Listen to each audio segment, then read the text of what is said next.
Hello, आज मी तुम्हाला शिकवणार आहे हॉटेलसारखे घरीच तवा नान कशी बनवायची. थोडंसं मैद्यामध्ये चवीनुसार मीठ आणि थोडंसं तेल टाकून त्याचा एक डो तयार करून घ्यायचा आणि तो डो थोडा 15 मिनटासाठी रेस्ट करायला ठेवायचा. एका ताटामध्ये काळे तीळ, कोथिंबीर आणि मग थोडासा सुका मैदा काढून घ्यायचा आणि मैद्याची एक छोटीशी उंडा तोडून त्याला मस्त लांब असा लाटून घ्यायचा. थोडंसं लाटायला त्रास होईल, लाटताना एकदम परफेक्ट आपल्याला फिलिंग येईल. लाटणं झाल्याच्या नंतर त्याच्यावर थोडेसे काळे तीळ आणि कोथिंबीर टाकून परत एक हात फिरवायचा आणि त्याला पाठीमागून पाण्याचा हात लावून तव्यावर टाकून द्यायचा. थोड्या वेळ तव्याला होऊ द्यायचा. तो झाल्याच्या नंतर ॲटोमॅटिकच निघतो. तर त्याला चिमट्याच्या सहाय्याने थोडंसं चेक करायचं झालं आहे का. पाठीमागून झाल्याच्या नंतर लगेच त्याला गॅसवरून तवा काढून घ्यायचा आणि लगेच त्याला गॅसवर भाजून घ्यायचं.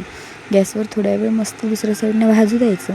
भाजणं झाल्याच्या नंतर त्याला गरमागरम असं बटर लावून त्याला एका ताटामध्ये सर्व करायचं. सो तयार आहे तुमचं हॉटेलसारखा नान. बाय.